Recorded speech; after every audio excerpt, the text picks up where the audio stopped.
Bonjour à tous. Vous avez reçu ou vous allez recevoir dans votre boîte aux lettres le magazine de la majorité municipale, Le Pénois. Alors moi, ce que je vous propose, c'est un décryptage rapide. Sur la couverture, on peut lire au Pen Mirabeau, toujours 0% d'augmentation des taux d'imposition. Alors moi, je vais vous dire ce qui me chagrine, c'est le toujours. Pourquoi? Parce que nous avons été élus en 2014 et nous sommes en 2019. Donc nous allons reprendre sur le mandat en cours. Tout simplement. Donc vous voyez à l'écran les délibérations des conseils municipaux de 2019 et de 2014. Alors en 2014, la taxe d'habitation était de 15,36%. En 2019, elle est de 15,97%. Près de 4% d'augmentation. La taxe sur le foncier bâti était de 26,96%. Maintenant, elle est sur 28,04%. C'est la taxe foncière. Soit une augmentation de 4,09%. La taxe sur le foncier non bâti était de 26,42%, elle est désormais de 27,48%, plus 4,01%. Donc on voit bien par cette simple démonstration que le toujours n'a pas été le toujours, puisque sur le mandat, en moyenne, l'augmentation des taux a été de plus de 4%. Page numéro 12.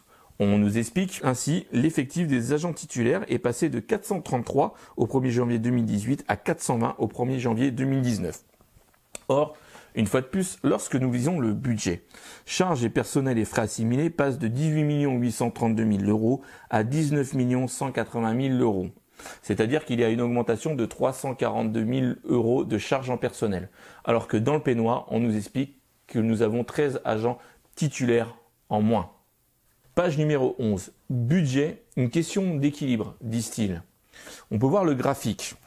373 euros de dette par habitant en 2018 et en 2019 311 euros par habitant.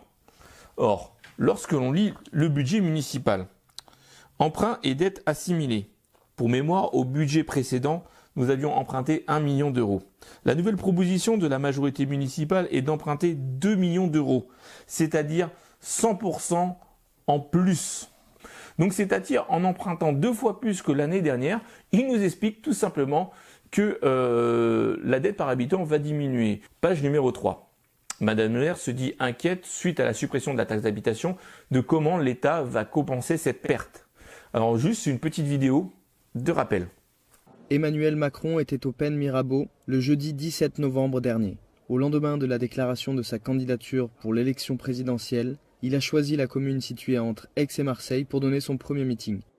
Michel Amiel, le maire des Pen Mirabeau, lui a réservé un accueil chaleureux. Madame le maire et sa majorité municipale s'inquiètent de la politique qu'ils préconisent et qu'ils veulent mener. Qu'ils se rassurent, nous aussi nous sommes extrêmement inquiets de leur politique. Finalement, on voit bien que entre le magazine municipal et le budget municipal, il y a, on va dire, des différences, des choses qui sont extrêmement troublantes. Merci pour votre écoute et n'hésitez pas à partager cette vidéo.